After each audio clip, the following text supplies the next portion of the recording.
It was a great turnout for the first Cumbria and Kendal Ferret Show of 2018, and there was a real infusion of new blood as lots of young handlers turned up to compete. We were able to discover just what is involved in keeping ferrets and preparing them for showing. Well, in the morning at 8:10 every morning, I go out into the outhouse and we clean them out once a day and feed them and change their water every other day. This is Dumbledore. He's a polecat and he's quite relaxed usually. This is Felix. He's the one that's absolutely rubbish at keeping still. He likes to pound around. He's only just been to sleep once today. And this is Chutney. He will fall asleep on you. And he has hair on his head now, but he has this marking and it looks like a question mark sometimes on his head. He's really cute. Felix is a Sandy and Chutney is a Silver. I've been showing them for 2 years and in the past I had Junior Young Handler Trophy, Best in Show twice and another Junior Handler Trophy. Chutney has won all of the trophies, but at home I have a really big...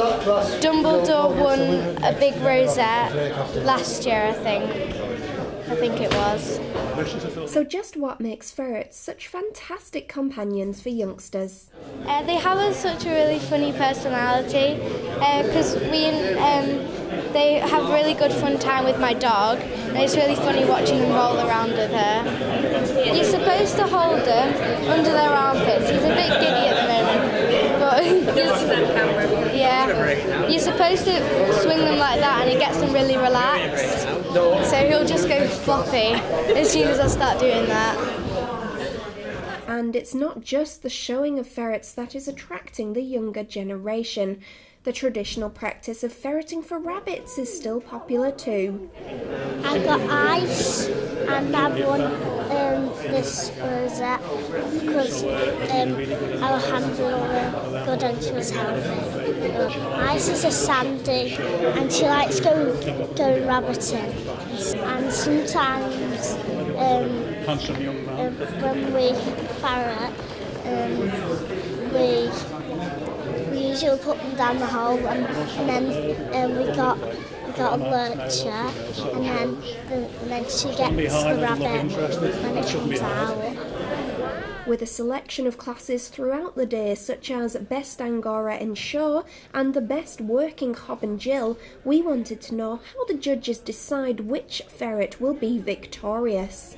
Basically the condition, the conformation of them, we like to make sure that they're healthy, that the coats are in good condition, that the teeth, their eyes and the general overall condition of them.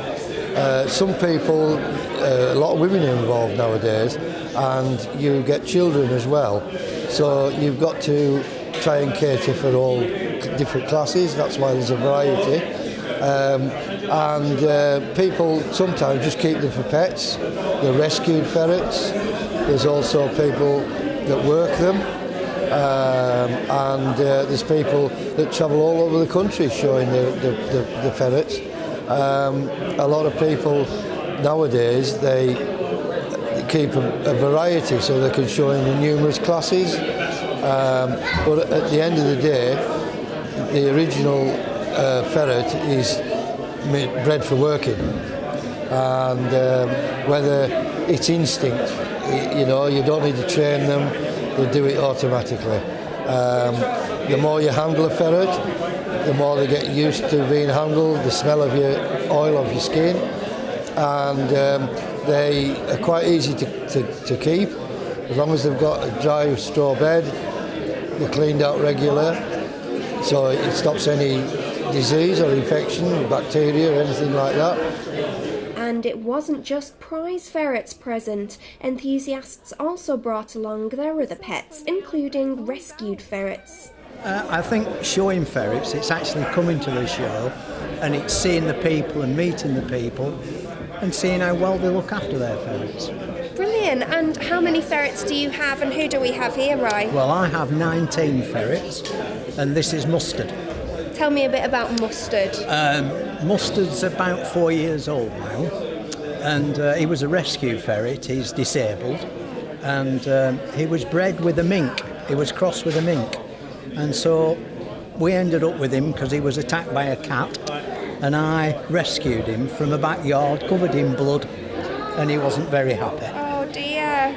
Deary me, Mustard. And when you're at ferret shows, I mean, what do you think actually sets the winning ferrets apart, Roy? I think in the end it's the small things that do, the way that they're looked after, the length of the nails, the ears, and the general coat, and I think also their own personalities. After a fantastic day of ferret showing, it was clear to see just why people love their ferrets so much. Oh, they're just the best pets in the world. They're so playful, and they just give so much love and affection, and just endless love. So, and laughter every day at what he does and what he gets up to. Gabrielle Rowley, That's TV.